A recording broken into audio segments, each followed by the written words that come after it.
Hey friends, have you ever wondered why grown-ups are always telling us to wash our hands? Let's find out together in a super fun adventure.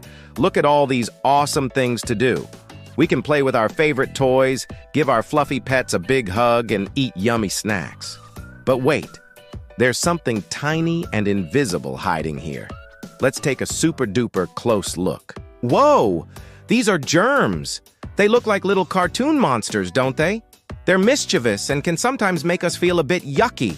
Germs are so small that we can't see them with just our eyes. We'd need a powerful microscope to spot them. But even though they're invisible, they are everywhere.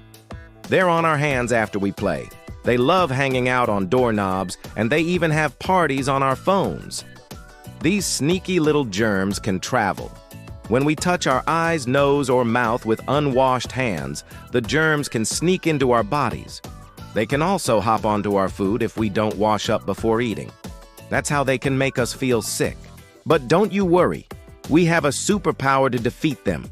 It's called washing our hands. Let's see how it works. First, we get our hands wet with water. Then, we grab some soap and start making lots of bubbles. Lather up your hands, get in between your fingers, wash the backs of your hands, and don't forget your thumbs. Let's watch in slow motion as the soap bubbles go to work. See? The bubbles surround the germs and break them down. Then, when we rinse with water, whoosh! All the germs get washed right down the drain. Goodbye, germs. So, when should we use our hand-washing superpower? It's super important to wash our hands before we eat any meal or snack. Always wash them after you use the restroom. And of course, after a fun day of playing outside or with your pets. Keeping our hands clean is one of the best ways to stay healthy and strong. Look at these happy, clean hands, sparkling and shining. Remember, clean hands are happy hands. Wash often and stay healthy. Thanks for joining our adventure today. See you next time.